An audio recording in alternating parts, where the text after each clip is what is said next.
বর্তমানে দেশের মধ্যে যে পরিবেশ সৃষ্টি হয়েছে, একদিক দিয়ে রাজনৈতিক প্রতিহিংসা, অপর দিক দিয়ে ধর্মীয় দাঙ্গা লাগার আভাস আমরা দেখতে পাচ্ছি। কথা বলেন ঠিক কিনা?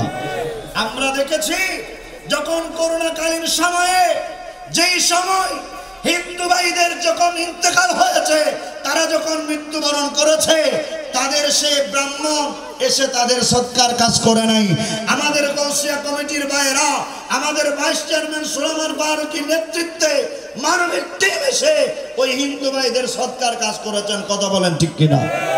আমাদের চন্দ্র এসে লাগানো আজকে একজন কুলাঙ্গার ফেসবুকে দেখেছি আমার নবীর মানহানিমূলক সে একটা স্ট্যাটাস দিয়েছে, আমার নবী বিবাহিত, নাউজুবিল্লাহ।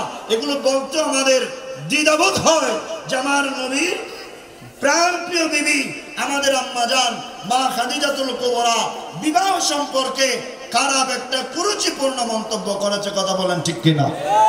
অথচ তার জানা উচিত কিছুদিন আগে হাটহাজারীতে কি পরিবারের 7 জন, এই মোহাম্মদপুর দুবা বাড়ির 7 জন মানুষ সিএনজিতে অ্যাক্সিডেন্ট করে হাটহাজারী ফটিকছড়ি যাবার পথে একই পরিবারের 7 জন দুনিয়া থেকে পর্দা করেছেন। কথা বলেন ঠিক কিনা?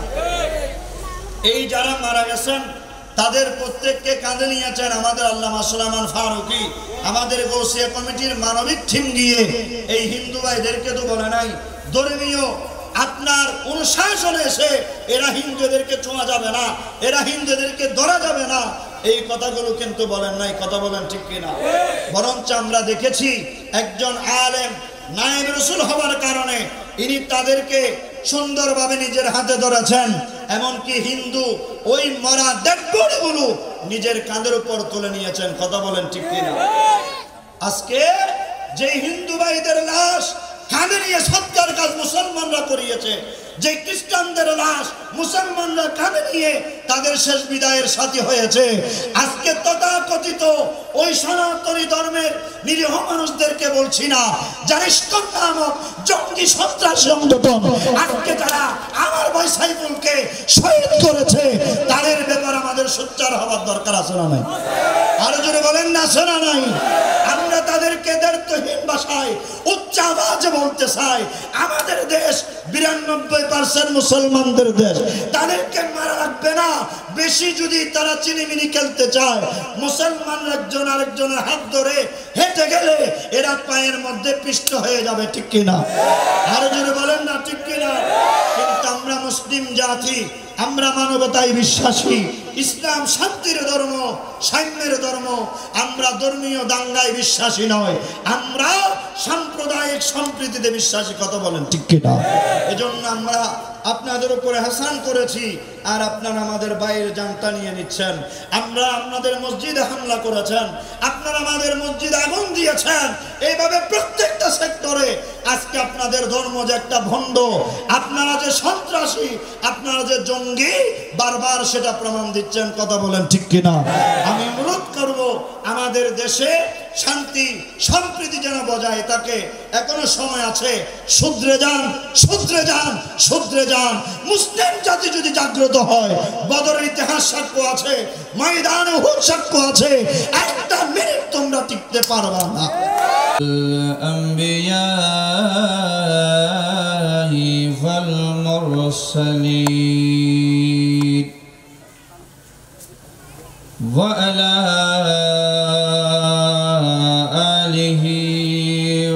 وأصحابه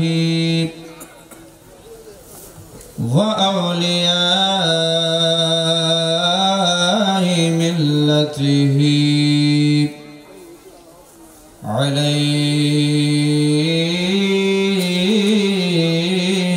عليهم أجمعين.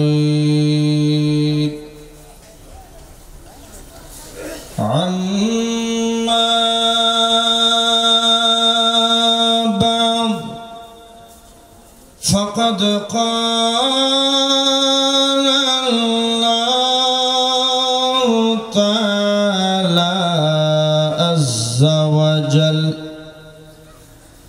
في شان حبيبه مخبرا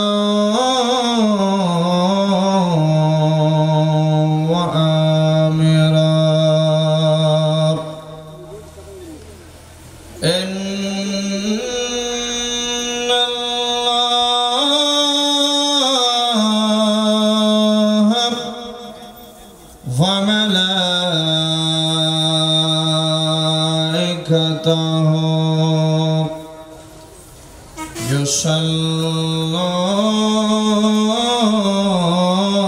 يصلون على النبي يا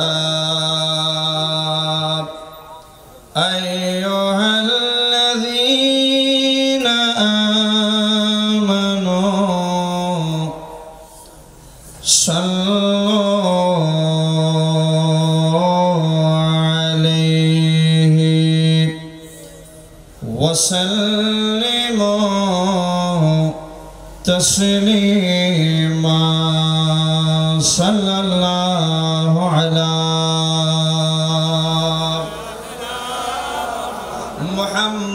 محمد وآله আরেকটু মহব্বতের আওয়াজে আল্লাহুম্মা সাল্লি আলা মাওলানা মুহাম্মদ ওয়া আলা আলি সাইয়্যিদিনা আরশের নিচে সিজদায় পড়ে কান্দেন নবী জারে জার ও আল্লাহ মাফ করে দাও উম্মত আমার গুনহগার আল্লাহুম্মা সাল্লি মাওলানা মুহাম্মদ ওয়া আলা আলি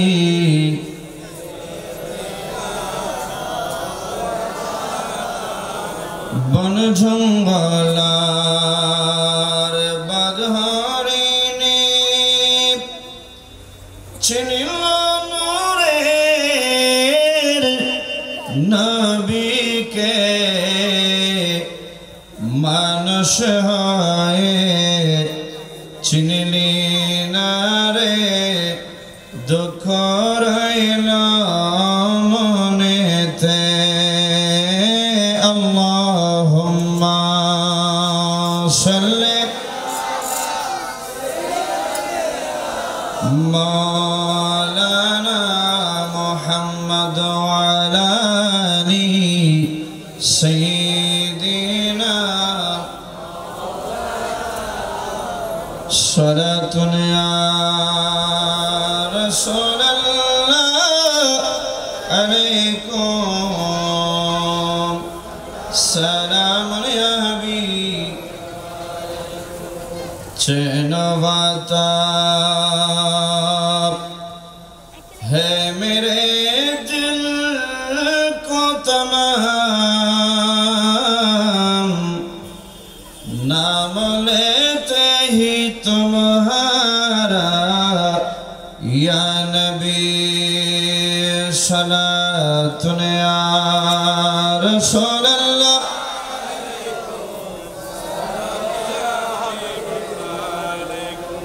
तेरे नस्ले पाक में बच्चा बच्चा नूर का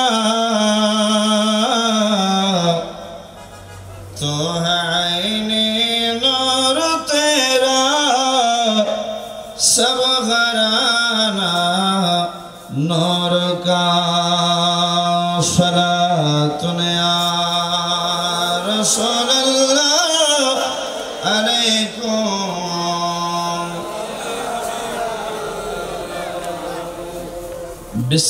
बिस्मिल्लाहिर रहमानिर रहीम इन्नस सलाता तन्हा अनिल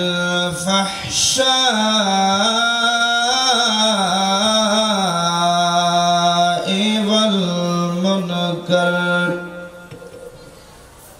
الله مولانا العظيم وبلغنا رسوله النبي الحبيب الكريم والحمد لله رب العالمين ربي صل وسلم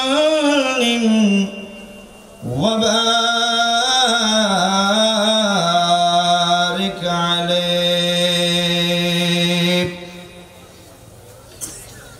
अरे আমরা মুসলমান আমরা নওজওয়ান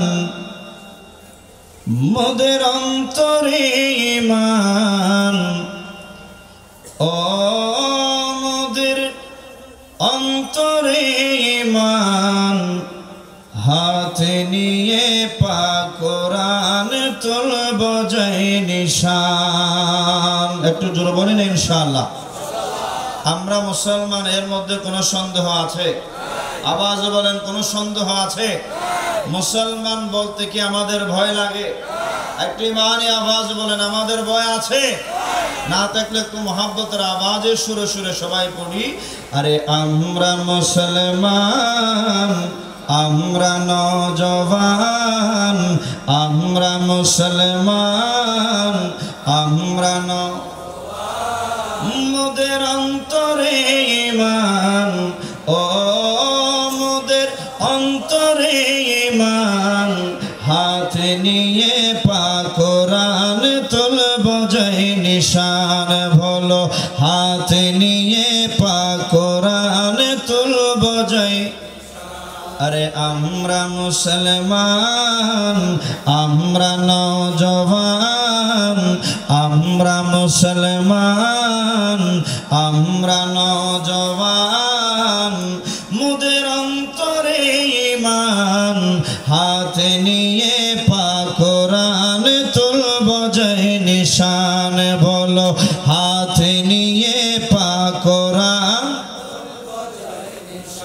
अरे বিধর্মীরা আজ কত অত্যাচার করে কোটি কোটি বিশ্বব্যাপী মুসলিমদের উপরে ঠিক না আওয়াজ বলেন ঠিক না ঠিক আজকে চট্টগ্রাম কোটহিলে আমার আপনার ভাই সাইফুল ইসলামকে এভাবে নরপিশাচের মতো শহীদ করে দেওয়া হয়েছে কথা বলেন ঠিক না ঠিক এজন্য আমরা সবাই চুপ থাকলে আমাদের আওয়াজ যদি তারা না শুনে আমাদের যদি প্রতিবাদ না থাকে তাহলে এরা একের পর এক এই ধরনের হীনমন মানসিকতা এদের হীন চরিতার্থ করার জন্য তারা সব সময় উঠে পড়ে লাগবে কথা বলেন ঠিক কি না এজন্য ওয়াজ বলেন নামাজ বলেন আলোচনার মাধ্যমে আমাদেরকে মুসলমান হিসেবে ঈমানে জজবা নিয়ে সব সময় প্রস্তুত থাকতে হবে ঠিক কি না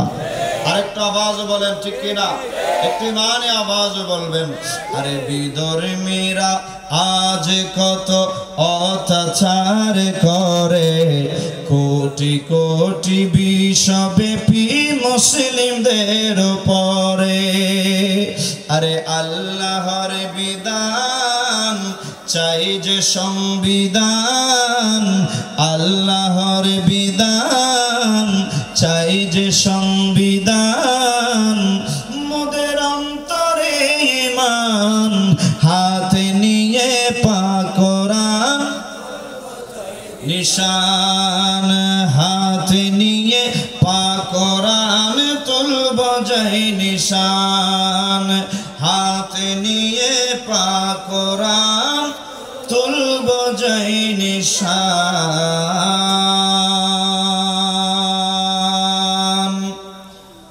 অবস্থিত অধ্যকার ঐতিহ্যবাহী চন্দনেশ থানাধীন ঐতিহ্যবাহী দক্ষিণ কাঞ্চননগর নগর পাড়ার ঐতিহ্যবাহী সংগঠন হিলফুল ফুজুল সুন্নিয়া সংগঠনের ব্যবস্থাপনায় বাইতুল মাল সুন্নিয়া ফাউন্ডেশনের সার্বিক সহযোগিতায় প্রতি বছরের নেই এবছর 17তম আজিম শান নূরানি ইমানি রুহানি মাহফিলের সদরে মুকাররম সবার শ্রদ্ধাভাজন সম্মানিত সভাপতি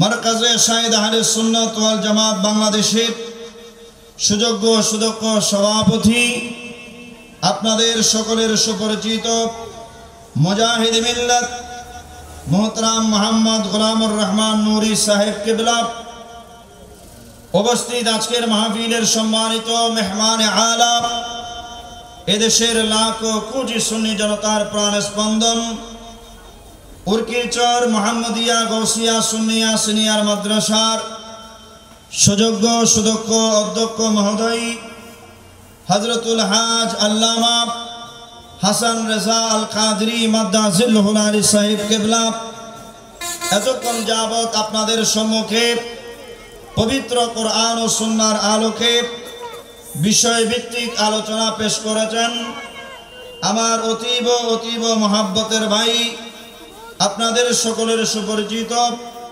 মোহতরাম মাওলানা মুফতি গোলাম রব্বানী কাসেমি সাহেব কিবলা। স্টেজে তশরিফ ফরমা আছেন মোহতরাম মাওলানা রুহুল আমিন নিজামী সাহেব কিবলা, মাওলানা মোহাম্মদ নাসিরউদ্দিন আল কাদরি সাহেব সহ স্টেজে তশরিফ ফরমা অসংখ্য উলামায়ে আহলে সুন্নাত, সামি নিজাম পর্দার আড়ালে পর্দানশীন আবেদা সালেহা মুসলিমাত খাওয়াতিন মা ও বোনেরা, বিশেষ করে অত্র হিলফুল ফুজুল সুন্নিয়া সংগঠনের সর্বস্তরের সভাপতি থেকে শুরু করে সদস্য মণ্ডলী, এলাকার ব্যবসায়ী, শিক্ষক শিক্ষার্থী, শ্রমজীবী, আহলে সুন্নাত ওয়াল জামাত বাংলাদেশ, বাংলাদেশ ইসলামী ফ্রন্ট, যুব সেনা, ছাত্র সেনা, আমাদের প্রাণ প্রিয় সংগঠন গাউসিয়া কমিটি বাংলাদেশের আমার অতীব অতীব মহাব্বতের ভাইয়েরা, রহমানি ওয়া রাহমাকুমুল্লাহু তাআলা, আসসালামু আলাইকুম ওয়া রাহমাতুল্লাহি ওয়া বারাকাতুহু। আলহামদুলিল্লাহ, মহান রব্বুল আলামিনের আলিশান দরবারে অফুরন্ত শুকর ও সুজুদ আদায় করছি যে রব্বুল আলামিন পবিত্র চাঁদ মোবারক রাতে আল্লাহর প্রিয় মাহবুব নবীর নূরানি মাহফিলে এসে বসে যোগদান করে কয়েকবার আল্লাহর জিকির, নবীজির দরুদে পাক, সাথে সাথে কোরআন সুন্নাহ ইজমা কিয়াস ভিত্তিক নূরানি আলোচনা শোনার এবং করার তৌফিক দান করেছেন। মহান রব্বুল ইজ্জতের দরবারে এজন্য একবার শুকর আদায় করি, জোরে বলুন আলহামদুলিল্লাহ। অগণিত বেহুদ বেশুমার সালামি পেশ করছি সর্বকালের সর্বশ্রেষ্ঠ মানবতার মুক্তির দূত সৈয়দুল মুরসালিন খাতামান নবীর হুজুরে কায়নাত নবী মুহাম্মদুর রাসূলুল্লাহ সাল্লাল্লাহু তাআলা আলাইহি ওয়াসাল্লামের নূরানি পাক চরণ যুগলে শ্রদ্ধার সাথে স্মরণ করছি আদম আলাইহিস সালাম থেকে ঈসা রুহুল্লাহ পর্যন্ত तमाम नबी एवं रसूलगणদেরকে उम्महातुल मुमिनीन अंसार रसूलिल्लाह मुहाजिर रसूलिल्लाह शुहदाए फी साबिलिल्लाह अलैहिमुर रिदवान सह যুগে যুগে কালে কালে যাদের অক্লান্ত পরিশ্রম, ত্যাগ ও কোরবানির বিনিময়ে দেশ থেকে দেশান্তরে, প্রান্ত হতে প্রান্তরে আজ আল্লাহর মনোনীত ধর্ম ইসলামের শাশ্বত বিধিবিধান আমাদের কাছ পর্যন্ত পৌঁছায় যারা দিয়েছেন, আল্লাহ পাক রব্বুল ইজ্জতের দরবারে ফরিয়াদ জানাই, আল্লাহ এই সমস্ত বুজুর্গ বান্দাদের উসিলায় আমাদের যত আত্মীয় স্বজন কবরস্থ হয়েছেন, অত্র এলাকার যত মুরব্বীরা, আবাল বৃদ্ধা বনিতা যারা কবরস্থ হয়েছেন, আল্লাহ যেন প্রত্যেকের কবরকে জান্নাতের টুকরা বানিয়ে দিক, জোর বলি আমিন। দেশ কিংবা প্রবাসে, কাছে কিংবা দূরে যারা যেখান থেকে দেখছেন, আমরা প্রত্যেকের শুকরিয়া আদায় করছি। বিশেষ করে যে সমস্ত মিডিয়ার ভাইয়েরা আজকের এই মাহফিলকে গোটা বিশ্বের মুমিন মুসলমানরা দেখার যারা সুযোগ করে দিয়েছেন, আল্লাহ পাক তাদের এই ত্যাগ এবং কোরবানিকে কবুল করুক, সবাই বলি আমিন। সেই সাথে যারা দেশ এবং বিদেশ থেকে টাকা পয়সা দিয়ে প্রতিটা বছর হাঁটি হাঁটি পা পা করে 17টি বছর যাবত যাদের অক্লান্ত পরিশ্রম, মেধা বুদ্ধি, পরামর্শ, আর্থিক সহযোগিতার মাধ্যমে এই দিনই জলসা ধারাবাহিকতা বজায় রেখেছেন, আল্লাহ পাক প্রত্যেকের ব্যবসা, কর্মজীবীদের কর্মের মধ্যে, কৃষক ভাইদের কৃষি খামারে আল্লাহ ফুরন্ত বরকত নসিব করুক, জোর বলি আমিন। আমি শুকরিয়া আদায় করছি। আজকের এই মাহফিল অন্যান্য মাহফিলের মতো নয়। আজকের এই মাহফিল অত্যন্ত গুরুত্বপূর্ণ মাহফিল। একদিক দিয়ে যোগ্য ওলামায়ে কেরামদেরকে দাওয়াত করেছেন, অপর দিক দিয়ে এলাকার প্রায় আলেম ওলামা, বিশেষ করে এলাকার মসজিদ মাদ্রাসার সম্মানিত মুআল্লিম এবং আইমাই মাসাজিদিন প্রত্যেককে সম্মান করে এই লিফলেটের মধ্যে সবার নাম উল্লেখ করা হয়েছে। এতে করে আজকের এই মাহফিলটা স্টেজে ওলামায়ে কেরামদের মাধ্যমে ভরপুর হয়েছে, আলহামদুলিল্লাহ বলেন। সাথে সাথে এই মাহফিলের মধ্যে গুরুত্বপূর্ণ কয়েকটা বিষয় দিয়ে আজকের এই মাহফিলকে সাজিয়েছেন, যেই বিষয়গুলো একজন মুমিন মুসলমানের প্রত্যেকটা দিনে ব্যবহার্য কাজে আমাদের অবশ্যই অবশ্যই পালনীয় বিষয়, কথা বলেন ঠিক কিনা? সেই বিষয়ের আলোকে আলহামদুলিল্লাহ আমার ভাই গোলাম রব্বানী কাসেমি সাহেব খুব সুন্দর বয়ান করেছেন। ইনার বিষয়ের ওপর আমি গুনাহগার, নালায়েক, অনুপযুক্ত একজন বান্দাকে আপনার উপযুক্ত মনে করে দুইটা বিষয় আমাকে সেট করে দিয়েছেন।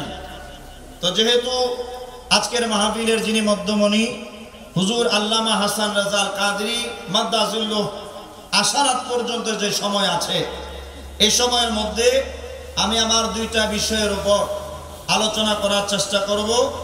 যেহেতু বিষয় দিয়েছেন, বিষয়ভিত্তিক আলোচনা হবে। আমি আপনাদের খেদমতে বিশেষভাবে অনুরোধ রাখব, এটা একটা দ্বীনি জলসা, কোরআন সুন্নাহর মজলিস মানে জান্নাতের বাগান, কথা বলেন ঠিক কিনা? এখানে পার্শ্ব আলাপ করা যাবে, যদি বলেন না আলোচনা করা যাবে। আমরা যারা ওয়াইস যারা আলোচনা করব, এটা আমাদের দায়িত্ব। আজকের মাহফিল শুরু থেকে শেষ পর্যন্ত আমরা বলে যাব, আপনারা শুনে যাবেন। আপনাদের এই শোনার মধ্যেও বরকত, আমাদের বলার মধ্যেও বরকত, জোর বলি আলহামদুলিল্লাহ। সেজন্য আপনারা যদি একজন আরেকজনের সাথে কথা বলেন, পার্শ্ব আলাপে যদি আপনারা লিপ্ত হয়ে যান, তাহলে এসে এই মাহফিলে যতটুকু সওয়াব হবে তার চাইতে বেশি গুনাহ নিয়ে আপনাকে যেতে হবে। একটু জোর বলি না নাউজুবিল্লাহ। কারণ একটা মাসআলা জেনে রাখবেন, আমি গত কয়েকদিন আগে আপনাদের আজম বাড়িতে মাহফিলও এই হাদিসে পাক এবং এই ফতোয়ার কালাম আপনাদেরকে শুনিয়েছিলাম যে পৃথিবীর জমিনে 5টি জায়গা আছে, যেই জায়গার মধ্যে যদি কোনো একজন মানুষ ইচ্ছাকৃতভাবে একবার দুনিয়াবি কথা বলে, সাথে সাথে তার আমলনামা থেকে 40 বছরের নফল ইবাদত আপনি যা করেছেন ওই ইবাদতগুলো আল্লাহ নষ্ট করে দেবেন, জোর বলি নাউজুবিল্লাহ। তার মধ্য থেকে একটা জায়গা হলো যেখানে হক্কানি রব্বানি আলেম ওলামার মজলিস, যেখানে মানুষকে খুশি করার উদ্দেশ্যে নয়, একমাত্র লা মাকানের খোদা যা নির্দেশ করেছেন, আল্লাহর মাহবুব নবীর নবুয়তির জবানে মিশ্রিত হাদিসে পাক যা নবীজি বর্ণনা করেছেন, সেই মোতাবেক যারা আলোচনা করে ওই সুবহান, সুবহানাল্লাহ বলবেন, সুবহান, পুত পবিত্র, পাক ও সাফ আল্লাহর সত্তার কত সুন্দরভাবে প্রশংসা করে দিলেন। আল্লাহর কাছে আপনার সারা এত পছন্দ হয়েছে। আমার নবী বলেন, ও আমার উম্মত শোনো শোনো, যখন তোমরা নামাজে দাঁড়িয়ে সুবহান বলে মহান কায়নাতের মহান স্রষ্টাকে ডাক দাও, আল্লাহর সাথে সাথে তোমাদের জন্য একটা পুরস্কারের ঘোষণা দিয়েছেন। বলে সেটা কি জানোনি? আমার নবী বলেন, ও আমার বান্দা শোনো শোনো, ও আমার উম্মতরা শোনো শোনো, আমি আল্লাহ এমন ভাবে খুশি হয়েছি যেহেতু তুমি আমার পবিত্রতার প্রশংসা করেছ, আর আমি আল্লাহ তোমাকে অপবিত্র রাখতে পারবো না। যে বান্দা নামাজের জায়নাজায় দাঁড়িয়ে নামাজের যাই নামাজে দাঁড়িয়ে যিনি সুবহান বলে ডাক দিবে, আমি ওই বান্দাকে একজন মায়ের গর্ভ থেকে দুগ্ধ বাচ্চা সন্তান মাসুম বাচ্চা জন্ম নেওয়ার পর যেভাবে মাসুম থাকে, পাক এবং সাফ থাকে, তার শরীরে কোনো গুনাহ থাকে না। গুনাহ থাকে? যদি বলেন না কোনো গুনাহ থাকে? 10 মাস 10 দিন আপনার মা আপনাকে, আমার মা আমাকে, এভাবে পৃথিবীর প্রত্যেকটা মা আপন আপন সন্তানকে গর্ভে রাখার পর যেদিন আপনি ভূমিষ্ঠ হয়েছেন, আমি যেদিন ভূমিষ্ঠ হয়েছি, আমাদের শরীরে কোনো গুনাহ ছিল? যদি বলেন না কোনো গুনাহ আছে? কোনো গুনাহ নাই। একজন দুধের বাচ্চা যেভাবে নিষ্পাপ থাকে, আমার নবী বলেন যখন তুমি নামাজ একবার সুবহান বলে আল্লাহকে পবিত্রতার ঘোষণা দিয়ে দিয়েছ, আমার আল্লাহ তোমার জন্য কি বিশাল নিয়ামত দিয়েছে শোনো। আমার আল্লাহ বলেন আমি ওই বান্দাকে একটা দুধের বাচ্চার মতো পুত পবিত্র বানিয়ে দিয়েছি। বলে কিভাবে? বলে ওই একজন সন্তান মায়ের গর্ভ থেকে জন্ম নেওয়ার পর যেভাবে নিষ্পাপ থাকে, যেভাবে মাসুম থাকে, আমি আল্লাহ ওই বান্দা যদিও 30 বছর গুনাহ করেছে, 40 বছর গুনাহ করেছে, 60-70 বছর গুনাহ করে ফেলেছে, এরপরে আমি আল্লাহর বাণী শুনে তার তাওহীদ রিসালাতের উপর বিশ্বাস মজবুত হয়ে গেল, আমার হেদায়েতের নূর তার দিকে প্রত্যাবর্তন করলো। সে যখন দেখেছে লা তাকনাতু মির রাহমাতিল্লাহ, আল্লাহর রহমত থেকে নৈরাশ হয়ো না, এই কথা শুনে যখন বান্দাটি তওবা করে 40-50 বছর পরে হলো, যখন সে আমার বাইতুল্লাহ উপস্থিত হয়ে যাবে, আমার আল্লাহর কুদরতি কদমে সিজদা মারার জন্য নিজেকে প্রস্তুত করে নেবে, আমি আল্লাহ ওই বান্দার জন্য ঘোষণা দিয়ে দিলাম, সেই নামাজ একবার সুবহান শব্দ বলার সাথে সাথে আমি তাকে দুধের বাচ্চার মতো পবিত্র বানিয়ে দিলাম। আল্লাহু আকবার। ইয়া রাসূলুল্লাহ সাল্লাল্লাহু আলাইহি ওয়াসাল্লাম, ইয়া গাউসুল আম দস্তগীর, জিন্দাবাদ জিন্দাবাদ। সালাতুন ইয়া রাসূলুল্লাহ, হাসবি রাব্বি জাল্লাল্লাহ, নূর মুহাম্মদ লা ইলাহা ইল্লাল্লাহ, হাসবি রাব্বি জাল্লাল্লাহ, নূর মুহাম্মদ সাল্লাল্লাহ, লা ইলাহা ইল্লাল্লাহ। সালাতুন ইয়া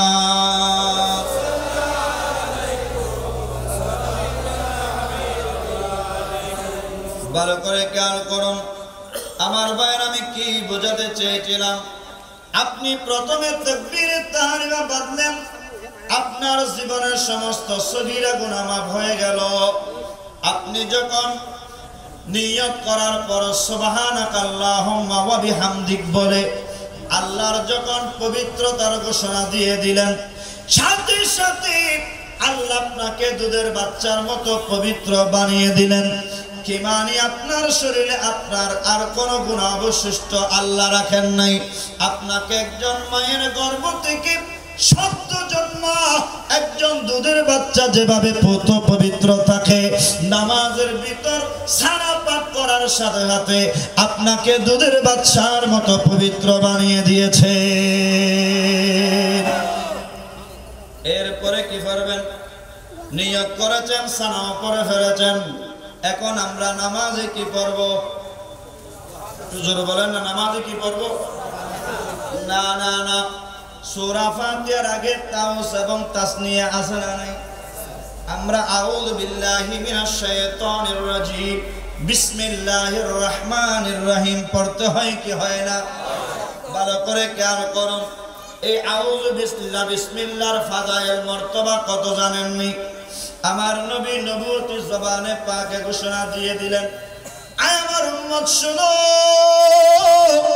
যখন কোন একজন নামাজের মধ্যে দাঁড়িয়ে সূরা ফাতিহা উম্মুল কোরআন তেলাওয়াতের আগে যিনি আউযু বিল্লাহ বিসমিল্লাহ শরীফ পাঠ করবে, আমার নবী বলেন ওই বান্দার শরীরের মধ্যে যতগুলো লোম আছে, গায়ের মধ্যে লোম আছে না নাই? আর গাইয়া ভাষা খেস হইলি, গাইয়া ভাষা কি হই? ভালো করে খেয়াল করুন। আমার নবী বলছেন আপনি যখন আউযু বিল্লাহ বিসমিল্লাহ শরীফ পাঠ করেছেন, আউযু বিল্লাহ বিসমিল্লাহ শরীফের বদলা আল্লাহ আপনাকে কি নিয়ামতের শুকরিয়া আদায় করবেন দেখেন। আমার নবী কতই না সুন্দর ভাষায় জানিয়ে দিলেন, আয় আমার উম্মত শোনো, যখন তুমি আউযু বিল্লাহ বিসমিল্লাহ শরীফ পাঠ করে ফেলেছো, তোমার শরীরের মধ্যে যতগুলো লোম আছে, মাথার চুল থেকে পায়ের নখের আগা পর্যন্ত ইন্টিয়ার বডির মধ্যে যতগুলো লোম আছে, আল্লাহ ওই লোম পরিমাণ সওয়াব একদিন না 2 দিন না, আপনি আউযু বিল্লাহ বিসমিল্লাহ নামাজে পড়বেন একবার, আল্লাহ আপনার আমলনামার মধ্যে সওয়াব লিখবেন গোটা 1 বছর। আরেকটু জোরে বলেন না সুবহানাল্লাহ। কেমন সওয়াব? শরীরের মধ্যে যতগুলো লোম আছে ওই লোম পরিমাণ সওয়াব গোটা 1 বছর পর্যন্ত আপনার আমলনামার মধ্যে লিখতে থাকবে, লিখতে থাকবে, লিখতে থাকবে। 1 বছর পর্যন্ত আপনার শরীরে যতগুলো লোম আছে ওই লোম পরিমাণ সওয়াব শুধু লিখতে থাকবে। তাহলে খেয়াল করুন, একবার নামাজে দাঁড়িয়ে যদি বিসমিল্লাহ শরীফ পাঠ করলে আপনার শরীরের লোম পরিমাণ সওয়াব গোটা 1 বছর পর্যন্ত আপনার আমলনামার মধ্যে লিখতে থাকে, তাহলে আপনার সওয়াবের পাহাড় কত হাজার হয়ে যাবে আপনি আমি কেউ কল্পনাও করতে পারবো না, ঠিক কি না? আরো জোরে বলেন না ঠিক কি না? আফসোসের বিষয় হলো আমরা এই মূল্যবান নামাজ অনেকেই ছেড়ে দিয়েছি, কথা বলেন ঠিক কি না? কেন ছেড়ে দিয়েছি? এই নামাজের বরকত এক একটা রুকন, এক একটা আহকাম শরীয়তের মধ্যে যা দিয়েছেন, নামাজের ভিতরে এবং বাহিরে 13টি ফরজ আছে না নাই? জোরে বলেন না আছে না নাই? প্রত্যেকটা ফরজের বদলা কি কি নিয়ামত আল্লাহ রেখেছেন জানেননি? আল্লাহ যদি দয়া করেন ইনশাআল্লাহ ধারাবাহিক আলোচনার মধ্যে সবকিছু শুনতে পারবেন। শুধু কানটা লাগাই দিবেন মাইকের দিকে, চেহারাটা থাকবে আমার দিকে, পার্শ্বালাপ করবেন না, মোবাইলটা একটু বন্ধ রাখেন। আজকে আলোচনা আল্লাহ যদি দয়া করে আপনার জীবন পরিবর্তন হতে বাধ্য। কথা বলেন ঠিক কিনা? আর জোরে বলেন না ঠিক কিনা? না হুজুর কেন? ভালো করে খেয়াল করুন, নামাজের প্রত্যেকটা তাদিলে আর কানের মধ্যে এক একটা আর কানে এক একটা আমলে এক একটা পায়ে পায়ে পায়ে পায়ে পায়ে হিসাব করে আল্লাহ কতগুলো নিয়ামত দিচ্ছে। এগুলো যদি আমরা জানি, আপনাকে মসজিদ থেকে ঘাড় ধাক্কা দিয়ে বের করে দিল, আপনি আল্লাহর ঘর কোনোদিন ছেড়ে যাবেন না, ঠিক কিনা বলেন? ঠিক না ঠিক? আজকে না জানার কারণে নামাজের দিকে আমাদেরকে লাঠি দিয়ে দৌড়ানো যাচ্ছি না মসজিদের আশেপাশের, কথা বলেন ঠিক না ঠিক? ভালো করে খেয়াল করুন, কি নিয়ামত আমরা প্রতিনিয়ত 5 দিন 5 বার হারিয়ে ফেলছি, খেয়াল করুন। শুধু 1 রাকাত নামাজের ভিতর আল্লাহ কত নিয়ামত দিয়েছেন, অবাক হয়ে যাবেন, হয়রান হয়ে যাবেন। কেন নামাজ পড়ি নাই? কেন নামাজ পড়ি নাই? এই নামাজের জন্য আল্লাহর কাছে কি জবাব দেবেন? এই আক্ষেপে এই চিন্তায় আপনার একটা রাত আর ঘুম হবে না, কথা বলেন ঠিক না বেঠিক? আসুন একটু সামনের দিকে যাই, আরো খোলাসা হয়ে যাবে। আমার ভাইয়েরা খেয়াল করুন, আপনি নিয়ত করেছেন, সানা পাঠ করেছেন, তাউস এবং তাসনিয়া পড়েছেন, ঠিক কি না? আমি পর্যন্ত গিয়েছিলাম। এরপরে আমরা নামাজের মধ্যে সর্বপ্রথম কোন সূরা পড়ব? সূরাতুল ফাতিহা। কত নিয়ামত জানেননি? আমার নবী বলেন গোটা কোরআনুল কারীমের মধ্যে আল্লাহ যত নিয়ামত দিয়েছেন সমস্ত নিয়ামত এই সূরা ফাতিহা ভিতর আছে। সুবহানাল্লাহ বলবেন। গোটা কোরআনে আল্লাহ যত বরকত যত নিয়ামত দিয়েছে সমস্ত নিয়ামত এই উম্মুল কোরআন কোরআনের মগজ কোরআনের মূলের ভিতর আছে না নাই? এত নিয়ামত কেমন নিয়ামত জানেননি? আজকে আমাদের দেশ থেকে মক্কাতুল মুকাররমা মদিনাতুল মুনাওয়ারায় গিয়ে হজ্জে বাইতুল্লাহ করতে 6 থেকে 7 লক্ষ টাকা পর্যন্ত খরচ করা লাগেছিল। কত বলেন ঠিক কিনা? অথচ 7 লক্ষ টাকা খরচ করে একবার না দুইবার না 1000 বার যদি আপনি হজ করেন আপনার একটা হজ কবুল হয়েছে তার কোনো সিউরিটি আসেনি? কিন্তু বলেন না আছে? কেউ কি বলতে পারবে আমার হজ কবুল হয়ে গেছে? কেউ পারবে? আমার ভাইরা খেয়াল করেন, অথচ আমার দয়াল নবী কত সুন্দরভাবে জানিয়ে দিয়েছেন আপনাকে মক্কা যাওয়া লাগছে না, মদিনাতুত তৈবা যাওয়া লাগছে না। আপনার যদি ঈমান মজবুত থাকে, আমার নবীর ইশক মুহাব্বত যদি আপনার কলবের ভিতরে থাকে, আপনি যদি নিজেকে আল্লাহ যেভাবে বলেছেন আমার নবী যেই ফর্মুলা দিয়েছেন ওইভাবে যদি নিজেকে প্রস্তুত করতে পারেন, আল্লাহর ঘরে গিয়ে হজ করার মতো বরকত, নবীর ঘরে গিয়ে জিয়ারত করার মতো বরকত আপনার ঘরের মধ্যে আল্লাহ আপনাকে দান করে দিয়েছে। না হুজুর কিভাবে দিয়েছে? ভালো করে খেয়াল করুন। আমার পাশে আমার মহতরাম হুজুর আছেন, আমার ভাইয়েরা, আমার নবী হাদিসে পাকে ঘোষণা দিয়েছেন, আমার উম্মত শোনো, যখন কোন একজন মুমিন মুসলমান নামাজের ভিতর শুধু একবার সূরাতুল ফাতিহা শরীফ তেলাওয়াত করে, সুবহানাল্লাহ বলেন। কোন সূরা? সূরাতুল ফাতিহা। আপনি যখন সূরা ফাতিহা শরীফ তেলাওয়াত করবেন, আজকে আমরা না জানার কারণে আমরা মিসগাইড হয়ে যাচ্ছি, ইবাদত থেকে মাহরুম হয়ে যাচ্ছি, দোয়া থেকে খারিজ হয়ে যাচ্ছি। ভালো করে খেয়াল করুন, আমার নবী বলে, ও আমার উম্মত শোনো, যখন কোন একজন নামাজি নামাজের ভিতর একবার সূরাতুল ফাতিহা শরীফ তেলাওয়াত করবে, একবার সূরা ফাতিহা তেলাওয়াত করা মানে আল্লাহ ওই নামাজি বান্দাকে একটা কবুল হজ এবং একটা উমরার সওয়াব দান করে দিবে। এগুলো কেমন হজ জানেননি? মকবুল হজ। যে হজ আল্লাহর দরবারে কবুল হয়েছে, এই ধরনের মকবুল হজ এবং উমরা সওয়াবগুলো আল্লাহ আপনার আমলনামায় দান করবেন শুধুমাত্র একবার সূরা ফাতিহা তেলাওয়াত করলে। আর একটু জোরে বলেন আলহামদুলিল্লাহ। এর চাইতে বড় নিয়ামত আমাদের জন্য আর কিছু হতে পারে? আর জোরে বলেন না আর কিছু হতে পারে? ভালো করে খেয়াল করুন, এখনো নামাজ কি শেষ হয়ে গেছে? জোরে বলেন নামাজ শেষ? এখনো এক রাকাতও শেষ করতে পারেন নাই, মাত্র নামাজের সাবিটা স্টার্ট করেছেন।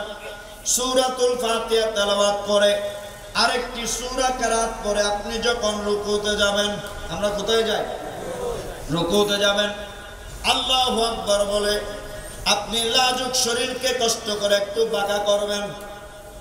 কি করি আমরা? দণ্ডায়মান থেকে একটু আল্লাহর দিকে একটু ঝুঁকে পড়ি, হানে কাবার দিকে ঝুঁকে যায়। আপনার নজর তখন দুই পায়ের মাঝখানে। কথা বলেন ঠিক কিনা?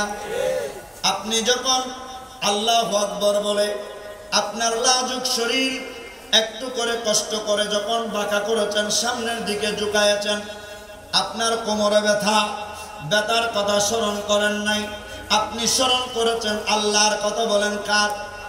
আর জোরে বলেন না কার?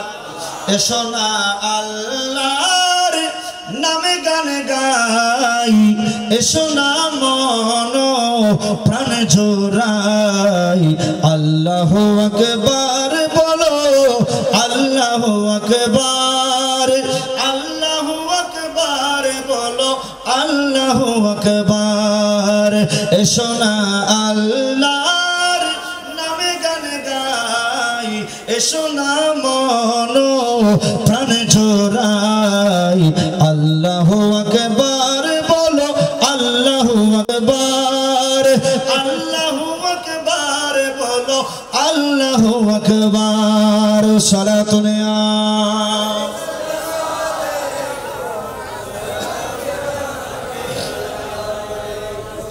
কষ্ট হচ্ছে? বুঝতে অসুবিধা হয়? ভালো করে খেয়াল করুন, আমি কি বোঝাতে চেয়েছিলাম? আপনার কষ্ট করে একটু সোজা শরীরটাকে বাঁকা করেছেন, আল্লাহু আকবার বলে আপনি আপনার শরীরকে একটু করে কষ্ট অনুভব করেছেন, ব্যথার কথা স্মরণ করেন নাই, আল্লাহর নির্দেশকে মেনেছেন, কোমরের ব্যথা ভুলে গেছেন, মেরুদণ্ডের ব্যথা ভুলে গেছেন, হাতের ব্যথা, গাড়ের ব্যথার কথা ভুলে গেছেন।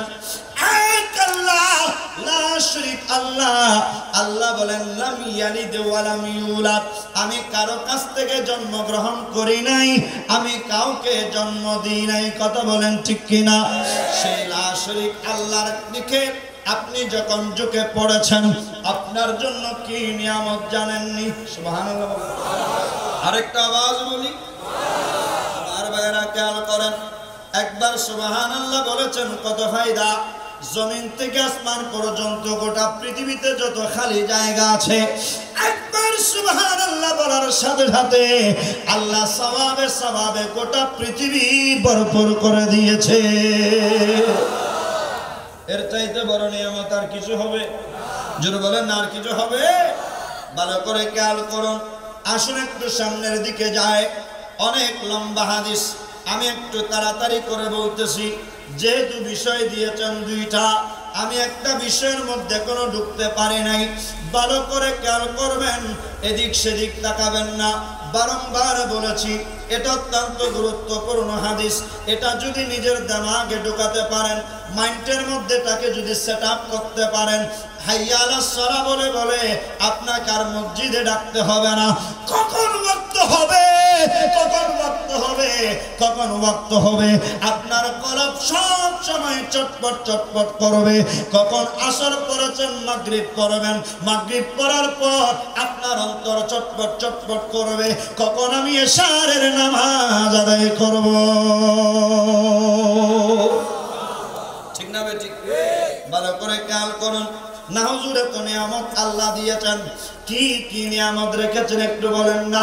আসুন আমরা একটু সামনের দিকে যাই।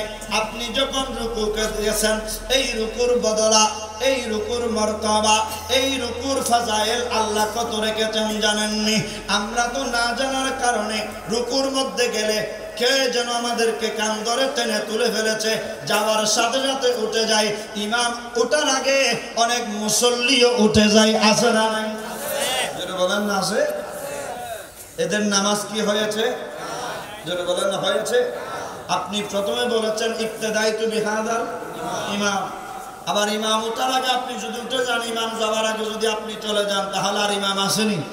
যদি বলেন না, ইমাম আছে? যার ইমাম নাই তার নামাজ আসেনি? যদি বলেন না, আছে? ভালো করে খেয়াল করবেন।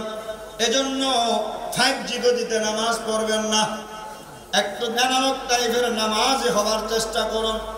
বেশি ডিজিটালাইটিস হতে গেলে আমরা বারে বারে হুজুর কাছে অ্যাক্সিডেন্টের পর অ্যাক্সিডেন্ট হচ্ছে। কথা বলেন ঠিক কিনা? ভালো করে খেয়াল করুন, আপনি যখন রুকুতে গেছেন, এই রুকুর মর্তবা আমার নবী বলছেন, একজন রুকুকারীকে এক বাটকারার মধ্যে দিবা, আর এক বাটকারার মধ্যে স্বর্ণ দিতে থাকবা। বলে দিতে দিতে দিতে দিতে দিতে দিতে ওই মুসল্লির শরীরের ওজন পরিমাণ স্বর্ণ দিবা। যখন তোমরা দেখতেছো ওই দুটা পাল্লা কাটায় কাটায় পরিপূর্ণ হয়ে গেছে, বলে এবার আল্লাহু আকবার বলে মুসল্লিকে নামাও, আর ওই ওজন পরিমাণ স্বর্ণগুলো একত্রে আল্লাহর রাস্তায় গরিব মিসকিন কাঙ্গালদেরকে দান করে দিলে যত সওয়াব, একবার রুকু করলে ওই মুসল্লিকে তার শরীরের ওজন পরিমাণ স্বর্ণ আল্লাহর রাস্তায় দান করলে যত সওয়াব পেত, একবার রুকু করার কারণে আল্লাহ তাকে তার ওজন পরিমাণ স্বর্ণ আল্লাহর রাস্তায় দান করে দেওয়ার মতো সওয়াব পেয়ে গেছে। আরেকটু জোরে বলেন সুবহানাল্লাহ। একজন মানুষের শরীরের ওজন কত কেজি হবে বাবা? আমি 72 কেজি। ডায়াবেটিস হবার পর একটু কমে গেছি আর কি, আগে আরো বেশি ছিলাম।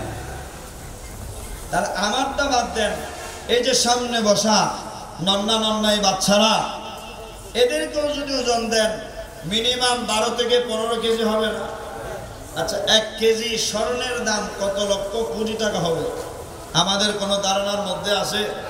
তাহলে খেয়াল করেন, আপনার জীবন আপনি মনে করতেছেন আপনি বড় ধনী, আপনি কোটিপতি, শিল্পপতি, আপনি বড় দানবীর।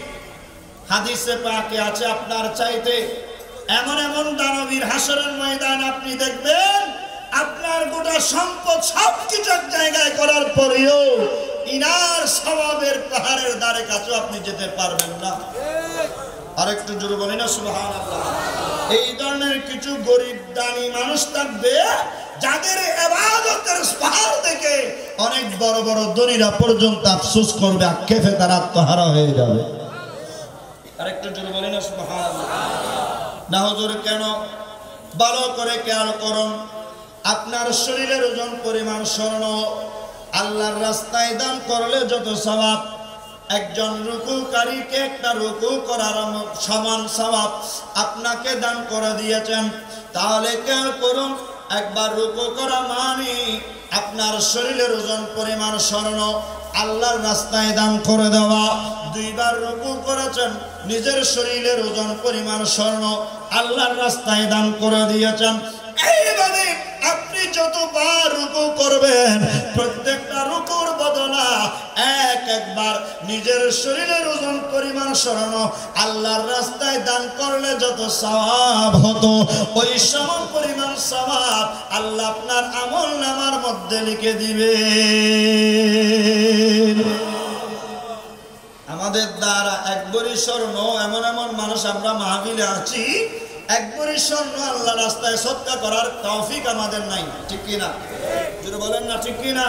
কিন্তু আপনি মনে করতেছেন আপনি দান করতেছেন না, সদকা করতেছেন না। না না, আমার নবী বলছেন আপনি একবার রুকু করছেন মানে আপনার শরীরের ওজন পরিমাণ স্বর্ণ, যতবার রুকু করছেন ততবার আপনি আপনার শরীরের ওজন পরিমাণ স্বর্ণগুলো আল্লাহর রাস্তায় আপনি দান করতেছেন। এর চাইতে বড় নিয়ামত আর কিছু হতে পারে? আর যদি বলেন না আর কিছু হতে পারে? আমার ভাইয়ের আসুন একটু সামনের দিকে যায়। রুকু করেছেন, এরপর আপনি তাহমিদ বলে যখন দাঁড়াবেন, সামি আল্লাহু লিমান হামিদা রব্বানা লাকাল হামদ, আল্লাহর শুকরিয়া আদায় করেছেন। কায়নাতের মহান স্রষ্টার শুকরদানি যখন করেছেন, আল্লাহর শুকরিয়া আদায় করেছেন, তখন আপনার দিকে আল্লাহ বেহেশতের দারওয়ান হযরতে রিদওয়ান আলাইহিস সালামকে ডাক দিয়ে বলে, আই রিদওয়ান উনজুর ইলাল আরদ ওয়াদাকানা জমিনুল মিক্কাস, জমিনের দিকে তাকাও, ওই জমিনের মধ্যে দেখো আমার একজন বান্দা, যিনি আমাকে কোনোদিন দেখে নাই, আমার কথা ডাইরেক্টলি কোনোদিন শুনে নাই, এরপরও আমি আল্লাহকে ভালোবেসে আল্লাহু আকবার বলে বলে আমার কুদরতি কদমে সিজদা দিচ্ছে। আল্লাহু আকবার বলে বলে আমি আল্লাহকে স্মরণ করছে।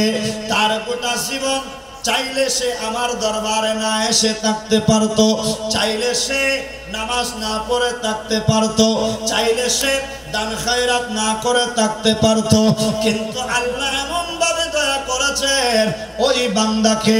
আল্লাহ বলছেন, ও আমার বান্দা শোনো শোনো, তুমি যখন তাহমিদ পড়ে দাঁড়িয়েছো, তোমার জন্য আল্লাহর পক্ষ থেকে নূরানি কুদরতি জবানের ঘোষণা হয়ে গেল, ও দারওয়ান রিদওয়ান তুমি একটু জমিনের দিকে তাকাও।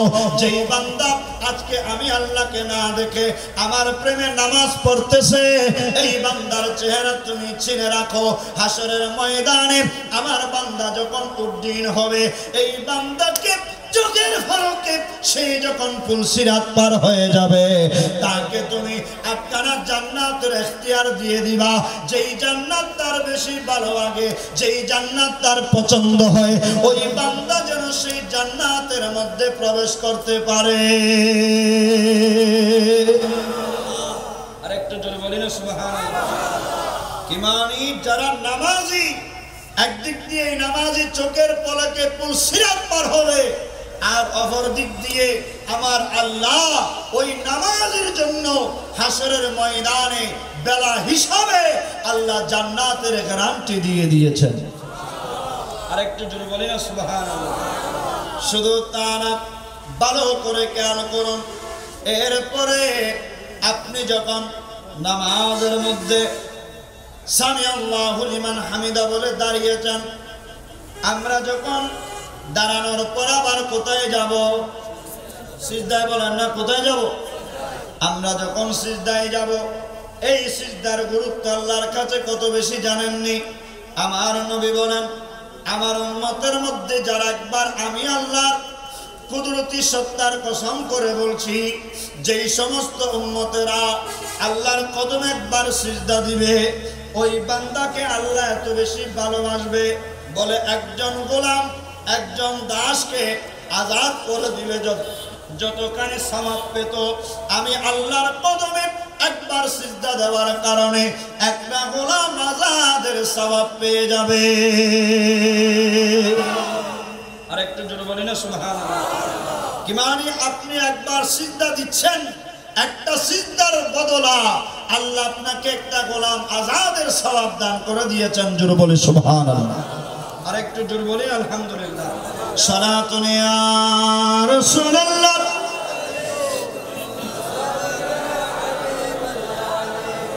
নূরে মুহাম্মদ সাল্লাল্লাহু, তুমি বাদশার বাদশাহ কামলি ওয়ালা। নূরে মুহাম্মদ, তুমি বাদশার বাদশাহ কামলি ওয়ালা। সালাতুন ইয়া।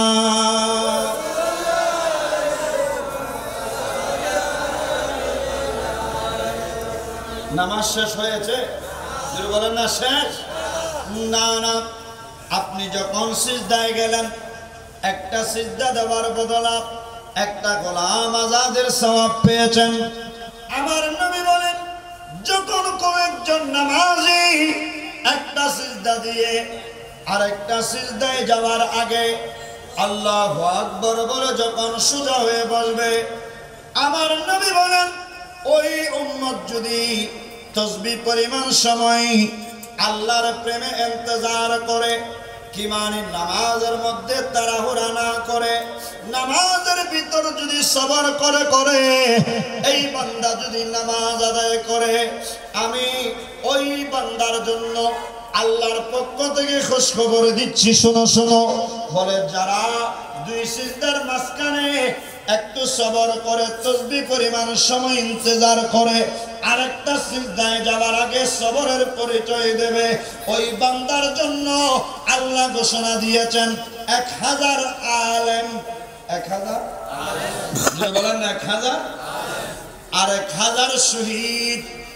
কি মানে? যারা আলেম মানে আমার মতো এভাবে দুর্বল নয়, আলেম মানে সাধারণ কোন আলেম নয়, যারা মুহাক্কিক মুদাক্কিক বুজুর্গ আলেম, যাদের কথা আলেমানা, যাদের চালচলন বেশভূষা আল্লাহ ওয়ালা, নবী ওয়ালা, গৌস ওয়ালা, আল্লাহর আউলিয়া ইকরামদেরকে যারা ফলো করে জগৎ বিখ্যাত আলেম হিসেবে আল্লাহর কাছে যারা সমাদৃত হয়েছে, ওই সমস্ত আলেম 1000 আলেম, এবং যারা 1000 বার জিহাদের ময়দানে গিয়ে আল্লাহর রাস্তায় শহীদ হয়ে গেছে, আমার নবী বলেন, ওই ধরনের 1000 শহীদ, 1000 আলেম, তারা এন্টিয়ার হায়াতে যত ইবাদত করেছেন, সুবহানাল্লাহ, 1000 আলেম, 1000 শহীদ, গোটা জীবনভর তারা যত ইবাদত করেছে,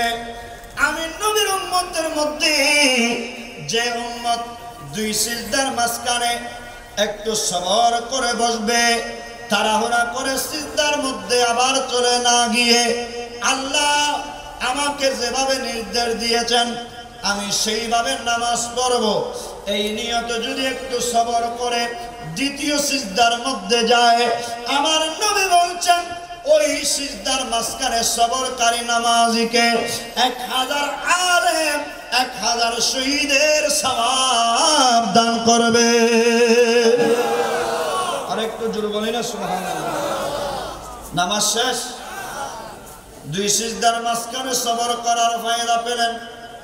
এভাবে প্রত্যেকটা রাকাতে একবার না, শুধু গোটা জীবন ভর যতবার নামাজ পড়বেন, যত রাকাত নামাজ পড়বেন, এইভাবে প্রত্যেকটা নামাজে, প্রত্যেকটা রাকাতে, প্রত্যেকটা তাদিলে আর কানে আমি যেইভাবে প্রথম রাকাতের কথা বলেছি, শেষ পর্যন্ত প্রত্যেকটা রাকাতে আপনার আর আমার জন্য নয়, শুধু কিয়ামত পর্যন্ত যত উম্মত পৃথিবীর জমিনে আসবে, কিয়ামত পর্যন্ত আমি আল্লাহর দরবারে যদি গিয়ে নামাজ আদায় করনে ওয়ালা বনে যেতে পারি আমি আর আপনি, কিয়ামত পর্যন্ত এই সওয়াবগুলো আল্লাহ প্রত্যেকটা উম্মতের আমলনামার মধ্যে দিতে থাকবে। আরেকটু জোরে বলেন সুবহানাল্লাহ। এগুলো কি মামুলি কথা? দেখেন, আপনি নিয়ত করেছেন জীবনের সগীরা গুনাহ মাফ হয়ে গেছে, তাকবীরে তাহরিমা বাজার সাথে সাথে আপনি যখন সারা পাঠ করেছেন, আপনাকে দুধের বাচ্চার মতো পবিত্র করে দিয়েছে। আপনি যখন আউযুবিল্লাহ বিসমিল্লাহ শরীফ পড়েছেন, আপনার শরীরের মধ্যে আল্লাহ যতগুলো লোম আছে ওই লোম পরিমাণ সওয়াব 1 বছর পর্যন্ত আল্লাহ আপনার আমলনামার মধ্যে লিপিবদ্ধ করতে থাকবেন। শুধু তা না, আপনি যখন একবার সূরা ফাতিহা শরীফ তেলাওয়াত করবেন, একটা কবুল হজ এবং একটা উমরার সওয়াব আপনি লাভ করবেন। আরেকটু জোরে বলেন না সুবহানাল্লাহ। শুধু তা না, আপনি যখন রুকুতে যাবেন, শরীরের ওজন পরিমাণ স্বর্ণ আল্লাহ রাস্তায় দান করলে যে সওয়াব, সেই সওয়াবটুকু একটা রুকু তারিখে একবার রুকু করার কারণে আল্লাহ দান করে দিয়েছেন। জোরে বলে সুবহানাল্লাহ। এইভাবে প্রত্যেকটা দিনে, প্রত্যেকটা ওয়াক্তে, প্রত্যেকটা রাকাতে সেম টু সেম সওয়াব আপনি কিয়ামত পর্যন্ত পাবেন। আল্লাহ আমাদেরকে 5 ওয়াক্ত নামাজ আল্লাহ যেভাবে বলেছেন, আমার নবী যেইভাবে পড়েছেন, আল্লাহ সেইভাবে আমাদেরকে শিক্ষা লাভ করে পড়ার তৌফিক দান করুন। আরেকটু জোরে বলি না আমিন। এগুলো তো বলেছি, নামাজ পড়লে আপনার জন্য আল্লাহ কি ফায়দা রেখেছেন, পাশাপাশি নেগেটিভ একটা সেক্টর আছে না নাই? আরো জোরে বলেন না, আছে না নাই? যারা নামাজ পড়ে না, নামাজ যারা ছেড়ে দিয়েছেন, নামাজের মধ্যে যাদের গাফলতি আছে, এদের ব্যাপারে এর চাইতে কঠোর কঠিন আল্লাহর মাহবুব নবী আমাদের জন্য ঘোষণা করেছেন। একটু জোরে বলি না নাউজুবিল্লাহ। আছে না নাই?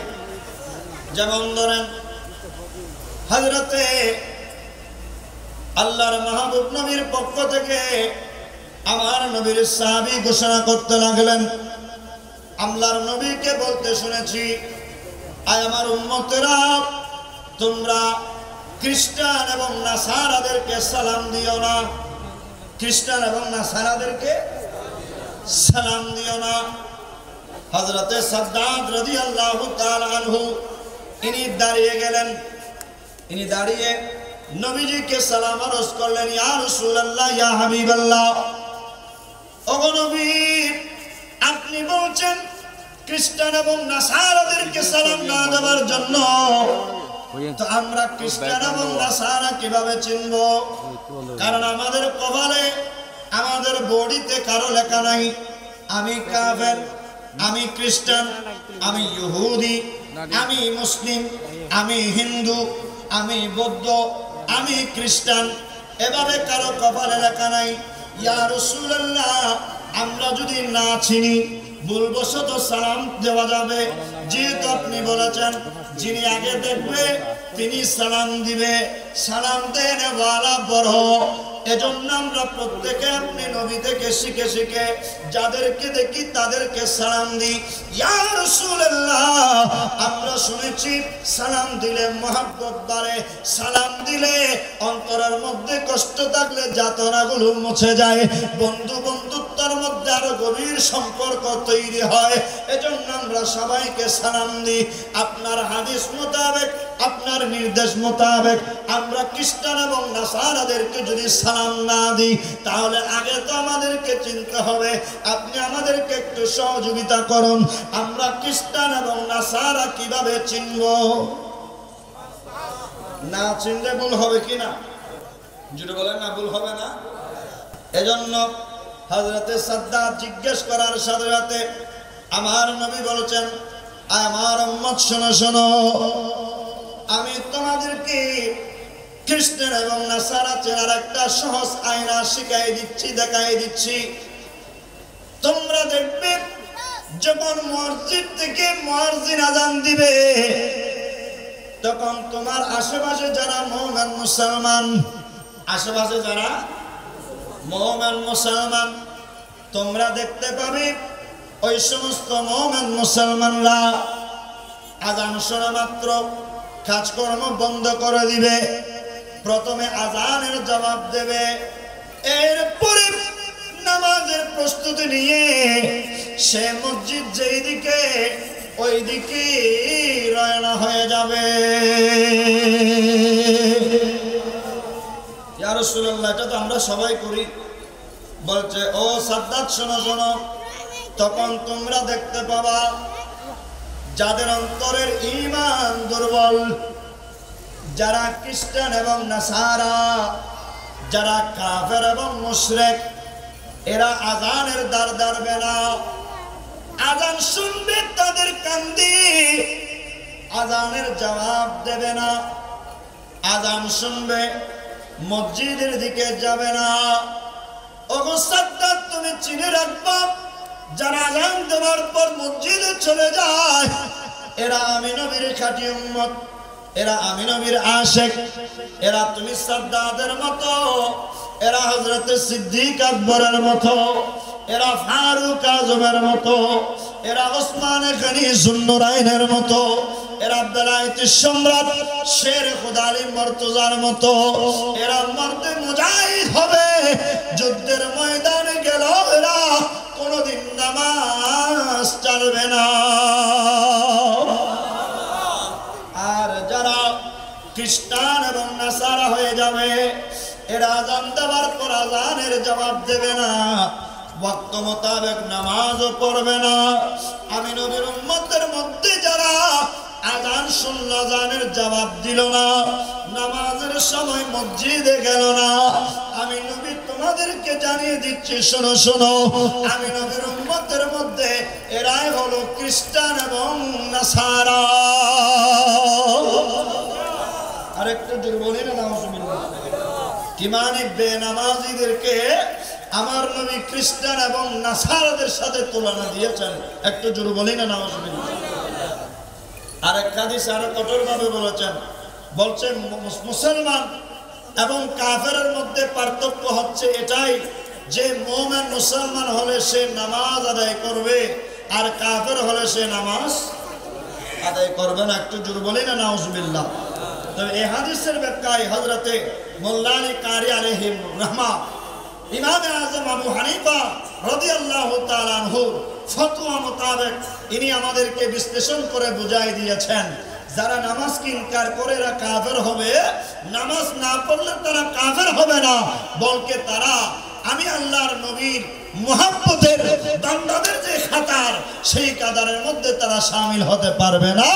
আল্লাহর কাছে দোয়া করো তারা যেন সিদ্দিক আকবরের মতো, ফারুক আজমের মতো তারা যেন নামাজি হয়ে যায়। একটু জোরে বলি সুবহানাল্লাহ, একটু জোরে বলি না আলহামদুলিল্লাহ। আল্লাহ আমাদের সবাইকে নামাজি বানার তৌফিক দান করুন। আরেকটা আওয়াজ বলি আমিন। শুধু এটা না, আর আশ্চর্য হয়ে যাবেন, হযরত ইমাম গাজ্জালী আলাইহির রাহমা ইনার দাকায়েকুল আকবরের মধ্যে ইনি নামাজের ফাজাইল এবং বেনামাজের শাস্তি আলোচনা করতে গিয়ে প্রায় অনেকগুলো হাদিসে পাক এনেছেন। ইনি এক কথায় বলতে বলতে বলতে বলতে এমন ভাবে বলে দিয়েছেন যে আমার নবী বলেছেন একজন বেনামাজি একজন চোরের চেয়ে নিকৃষ্ট। নাউজুবিল্লাহ বলবেন না? দুনিয়ার যারা মাল চুরি করে আমরা তাদেরকে কি বলি? একজন মানুষ যদি আমার পকেট থেকে মোবাইলটা নিয়ে যায়, তাকে কি আমরা দুলাভাই বলবো? বলেন না, কি বলবে? পকেট মার বলেন না, কি মার? পকেট মার। আর আগে এবার তো গিরা খাড়া, কি খাড়া? ভালো করে খেয়াল করুন, যারা দুনিয়াবি মাল চুরি করে তাদের সমাজের পরিস্থিতি বড় নাজুক, তাদেরকে চোর বলে, তাদের সাথে কেউ সম্পর্ক করে বলেন না, করে না না না না।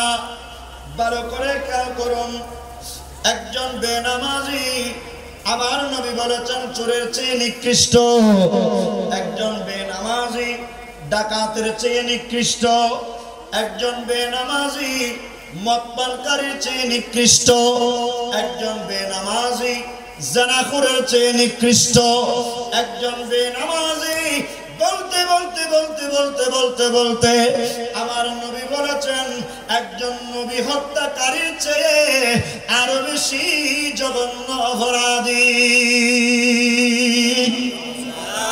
আরেকটু জোর বলি না নাউজুবিল্লাহ, ইতারা বেসতে যাবেন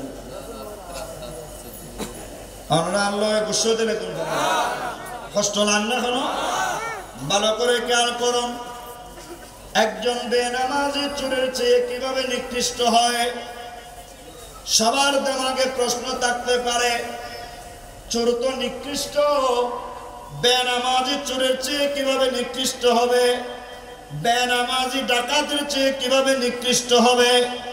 আমার ভাইরা খেয়াল করুন, হযরত মোল্লা আলী কারি আলাইহির রহমান দুনিয়াবি চোর আর নামাজ চোরের বর্ণনা করতে গিয়ে বলছেন দুনিয়াবি সম্পদ যারা চুরি করে এগুলো মামুলি চোর, ক্ষুদ্র চোর, ছোট চোর, যাদেরকে আমরা ছিটকে চোর বলি, ঠিক কিনা?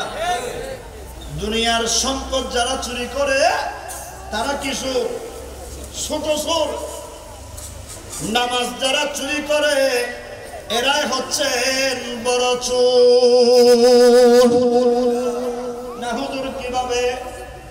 আমার ভাইরা খেয়াল করেন, আমার নবীর হাদিস মাতাউদ দুনিয়া কালিল, আমার নবী বলেন দুনিয়ার সম্পদ এগুলো নগণ্য, এগুলো তুচ্ছ বিষয়, যেগুলো আজকে আছে কালকে, যদি বলেন আজকে আছে কালকে নাই, কিন্তু নামাজ এটা দুনিয়াতেও আছে, আখিরাতেও। দুনিয়াতে কি আছে? নামাজ পড়লে আপনার রিজিক বরাকাত হবে, নামাজ পড়লে আপনার সম্মান বৃদ্ধি পাবে, নামাজ পড়লে আপনার চেহারার মধ্যে নূর চমকাবে, নামাজ পড়লে কবরের মধ্যেই নামাজ জাহান্নামের আযাবের ফেরেশতাদের সাথে মোকাবেলা করবে। নামাজ পড়লে এই নামাজ দুনিয়াতেও ফায়দা দিবে, কবরের জমিনও ফায়দা দিবে, হাসরের ময়দানে ফায়দা দিবে, মিজানের পাল্লায় ফায়দা দিবে, এমনকি পুলসিরাতের পুল আপনি চোখের পলকে পার হয়ে যাবে। আরেকটু জোরে বলি না সুবহানাল্লাহ। কিন্তু মোবাইল চোর, কিছু মোবাইল চোর, স্বর্ণ চোর, দুনিয়াবি চোর, এগুলো নগণ্য, এগুলো ছোট চোর। না হুজুর কেন? আমি বলছি না, হযরত মোল্লা আলী কারি আলাইহির রহমান ইনি বর্ণনা করতে লাগলেন, বলছেন নামাজ এমন একটা ইবাদত, একজন মানুষ হাশরের ময়দানে ওটার সাথে সাথে আপনার যদি ঈমান থাকে, আপনার প্রথম সওয়াল হবে আপনি নামাজ আদায় করেছেন কিনা, ঠিক কিনা? ব্যাংক সরি উজ্জু কিনে বুঝলো না, সমান উন্নতি বড়না থাসিরা না ইয়ান বুঝলো না, রাজনৈতিক পাওয়ারফুল ব্যক্তি আছেন কিনা ইয়ান বুঝলো না। না না, সর্বপ্রথম সওয়াল আমার নবী বলছেন যিনি বলতে পারবে আমি নামাজ কায়েম করেছি, আমি নামাজ আদায় করেছি, আমি নামাজ পড়েছি, আমার নবী বলছেন ওই উম্মত বেলা হিসেবে জান্নাতে যাবে। নামাজের বেলায় ইমানদার হলে তার জন্য আর কোনো সওয়াল জোরে বলেন না আলহামদুলিল্লাহ। তার যা হবার কবরের জিন্দেগিতে হয়ে যাবে, হাসরের ময়দান থেকে নামাজই জান্নাতে, আলহামদুলিল্লাহ বলে। কিন্তু দুনিয়াবি চোরের চাইতে নামাজ চোর বড় কেন? আমার নবীর হাদিস বলছে দুই রাকাত ফজরের নামাজের সুন্নতের গুরুত্ব কত জানেন? গোটা দুনিয়ার জমিনে যত সম্পদ আছে, দুনিয়ার জমিনে আমরা তো কয়েকজন জায়গা থাকলে তাকে আমরা জমিদার বলি, কয়েকটা কারখানা থাকলে আমরা ইন্ডাস্ট্রিজের মালিক বলি, কয়েকটা এভাবে কলকারখানা থাকলে আমরা তাদের পিছনে লেগে থাকি, সেই অমুক তমুক কত ধরনের তাকে আমরা পদবি দিয়ে লকব দিয়ে তাকে লকবের উপর ডুবাই রাখি। কথা বলেন ঠিক কিনা? কিন্তু আমার ভাইয়েরা, এই দুনিয়ার সম্পদ একজন দুইজনের না, গোটা পৃথিবীতে যত সম্পদ আছে সব কিছু যদি এক পাল্লায় দেন, আর ফজরের 2 রাকাত সুন্নত যদি আরেক পাল্লায় দেন, আমার নবী বলছেন গোটা দুনিয়ার সমস্ত সম্পদের চাইতে ফজরের 2 রাকাত সুন্নতের পাল্লা কোটি গুণ ভারী হবে। আরেকটু জোর বলি না সুবহানাল্লাহ। তাহলে যেই 2 রাকাতের সমান গোটা পৃথিবীর সম্পদ নয়, তাহলে সেই নামাজ চোর বড় না ছোট? আরে জোর বলেন না, বড় না ছোট? এজন্য বড় চোর হচ্ছে কিছু নামাজ চোর, যারা ইবাদত চুরি করে এরা সবচাইতে বড় চোর। এজন্য ডাকাতের চাইতে বড় নিকৃষ্ট কেন হলো? কারণ ডাকাত যদি ডাকাতি করে কিছু নিলে কিছু রেখে যায়, আর যিনি নামাজ ছেড়ে কবরে যায় তার আর কিছুই থাকে না। কথা বলেন ঠিক কিনা? নারে তাকবীর, নারে তাকবীর, আল্লাহু আকবার, নারে রিসালাত, নারে গাউসিয়া। প্রধান মেহমানের আগমন, শুভেচ্ছার স্বাগতম। আহলান সাহলান, মারহাবা মারহাবা। মেহমানে আল্লাহর আগমন, শুভেচ্ছার স্বাগতম। নারে তাকবীর, নারে রিসালাত, নারে গাউসিয়া। আহলে সুন্নাত ওয়াল জামাত। তো সবাই বলি আলহামদুলিল্লাহ। তো মোহাম্মদের আওয়াজ একটা সালাম দিয়ে বলি আসসালামু আলাইকুম ওয়া রাহমাতুল্লাহ। আলহামদুলিল্লাহ, আমরা হুজুরের জন্য দোয়া করেছি। সালাম মানে শান্তি, রহমত মানে আল্লাহর দয়া, ঠিক কিনা? আসসালামু আলাইকুম ওয়া রাহমাতুল্লাহ বলেছি, আমরা হুজুরের জন্য শান্তি এবং রহমত কামনা করেছি, ঠিক না? তো হুজুর বলেছেন কি ওয়া আলাইকুম আসসালাম ওয়া রাহমাতুল্লাহি ওয়া বারাকাতুহু। তা আপনাদের আমাদের প্রত্যেকের জন্য হুজুরের পক্ষ থেকে দোয়া হয়ে গেছে যে আপনাদের উপর শান্তি, রহমত এবং বরকত আল্লাহ বকশিশ করুন। জোরে বলি আমিন। হুজুরকে আল্লাহ যত সময় আসার তৌফিক দান করেছেন, আমাদের কাঙ্ক্ষিত আজকের এই মাহফিলের মধ্যমণি যত সময়ে আল্লাহ যে নিয়ামত আমাদেরকে উপহার দিয়েছেন, সবাই বলি আলহামদুলিল্লাহ। আরেকটা আওয়াজ বলি আলহামদুলিল্লাহ। আমি অনুরোধ জানাবো, যারা বসার জায়গা পাই নাই, রাস্তায় দাঁড়িয়ে আছে, আমার ভলান্টিয়ার ভাইদেরকে বলবো, বিশেষ করে যারা এই মাহফিলের গোলামিতে আছেন, যারা স্বেচ্ছাসেবক আছেন, আপনারা মেহেরবানি করে প্রত্যেককে একটু সুশৃঙ্খলভাবে বসাই দেন। আপনারা একটু সামনের দিকে চলে আসেন, যেন পিছনের ভাইয়েরাও বসতে পারে। একটু দরুদ শরীফ পড়েন, সালাতুন ইয়া রাসূলুল্লাহ।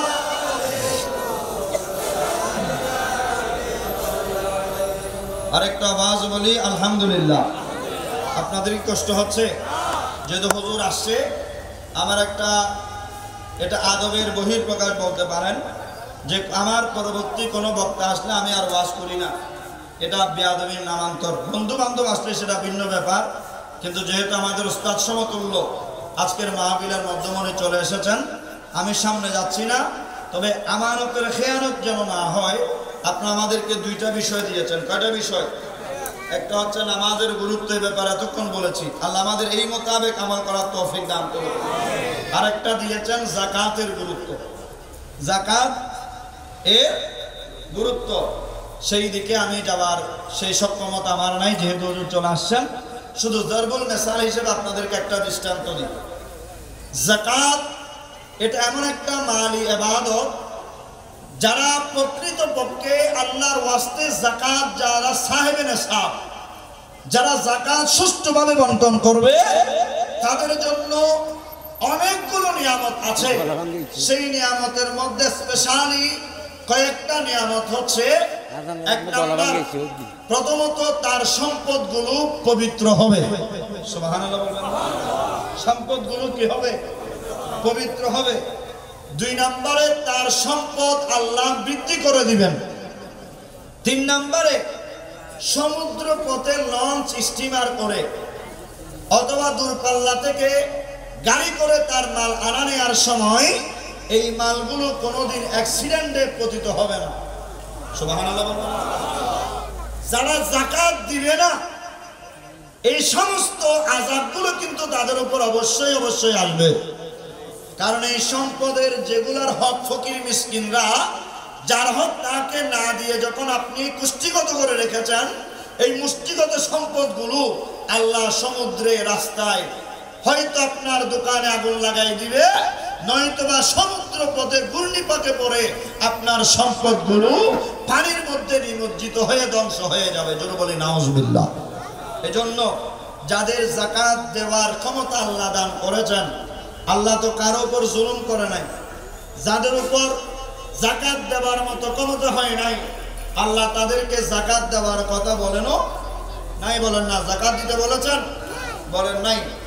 কিন্তু আমাদের দেশে ট্রেডিশনাল কিছু যাকাত দাতা আছে, যারা যাকাত দেয় না, মূলত যাকাত দাতা হিসেবে নিজেদেরকে জাহের করে সমাজকে ফকির মিসকিনদেরকে ঠকাই দেয়। জোর বলে নাউজুবিল্লাহ।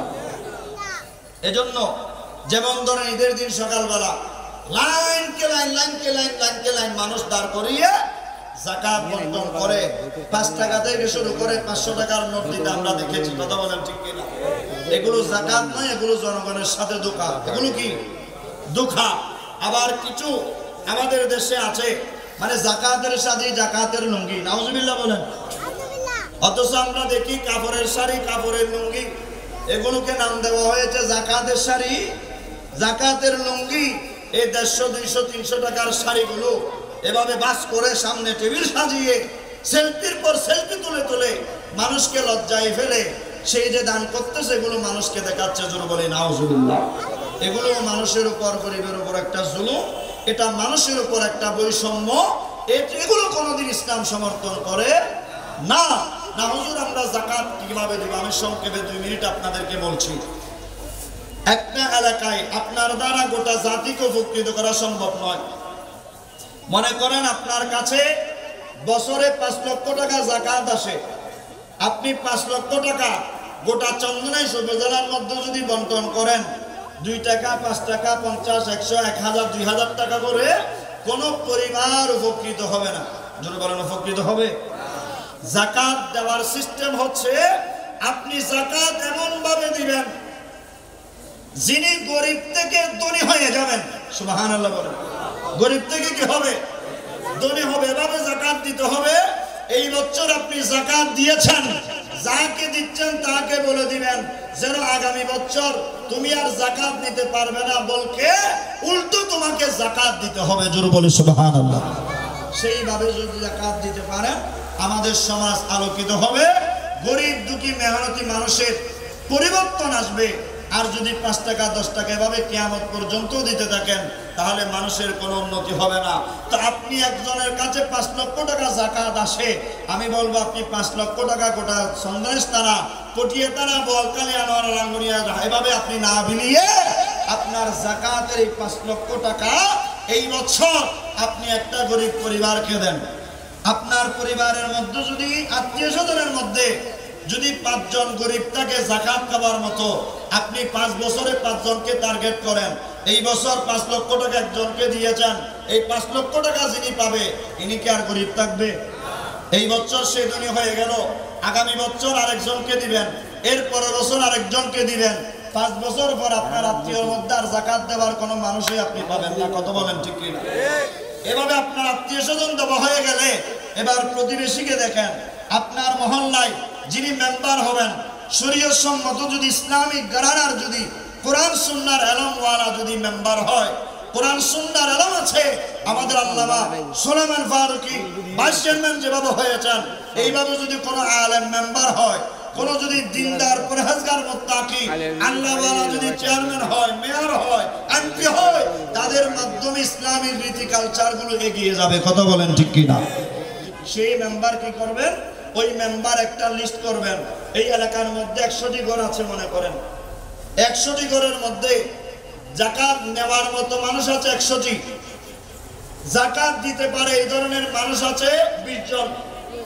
এই 20 জন মানুষের যদি 5 লক্ষ টাকা করে যদি যাকাত আসে, বছরে 1 কোটি টাকার যাকাত জমা হয়। কথা বলেন ঠিক কিনা? তো এই 1 কোটি টাকার যাকাত গুলো আপনি গোটা বাংলাদেশে না বিলিয়ে আপনার নেতা আপনার পিছনে কে স্লোগান দেয়, আপনার পিছনে কে আপনাকে বাহাবা দেয়, এগুলো দেখে দেখে 500 টাকা ঈদের বোনাস বলে বলে আপনি নেতাদেরকে দিয়ে খুশি না করে, আমি বলবো আপনার এলাকার 100টি ঘরের মধ্যে যারা গরিব পরিবার আছে এদেরকে টার্গেট করে মেম্বারকে নিয়ে বৈঠক করেন, মহল্লার ইমামকে নিয়ে বৈঠক করেন যে হুজুর আমরা ইসলামিক রেওয়াজ অনুযায়ী যাকাত দিব, আমাদের পরিবারকে আমরা কিভাবে স্বাচ্ছন্দ্য বোধে আনবো, আমাদের পরিবারকে কিভাবে সচ্ছলতা ফিরিয়ে আনবো, সমাজকে কিভাবে দরিদ্রতা বিমোচনে সেই যাকাত আমার নবী ভূমিকা রেখেছেন, সিদ্দিক আকবর ভূমিকা রেখেছেন, ফারুক আজম ভূমিকা রেখেছেন, এই ভূমিকা আমরা কিভাবে রাখতে পারি। তখন আমাদের মহতারাম হুজুর একটা ফর্মুলা দিবে যে বলবে 1 কোটি টাকাকে আপনি ভাগ করে এই বছর 5 লক্ষ টাকা করে আপনি 20 জনকে দেন, আগামী বছর আর 20 জনকে দেন, এরপরের বছর আর 20 জনকে দেন, 5 বছর পরে দেখবেন আপনার এলাকায় আর একজনও যাকাত নেওয়ার মতো মানুষ জোরে বলেন না থাকবে। এইভাবে যদি যাকাত দেন, খোদার কসম আমার নবীর দেওয়া সুন্নাহ মোতাবেক আপনি যদি যাকাত দেন, দেশের মধ্যে একজন গরিব অবশিষ্ট থাকবে না। আর যে সিস্টেমে এখন যাকাত দিচ্ছেন এভাবে কিয়ামত পর্যন্ত দিলেও গরিবের কোনো উন্নতি হবে জোরে বলেন না হবে। এজন্য আল্লাহ পাক সুবহানাহু ওয়া তাআলা আমাদের প্রত্যেককে সুস্থ সুন্দর মার্জিতভাবে আমাদের দিন ইসলামের কৃষ্টি কালচারগুলোকে ডেভেলপমেন্টে এনে আমাদের সমাজকে আলোকিত করার তৌফিক দান করুক। আরেকটু জোরে বলি না আমিন।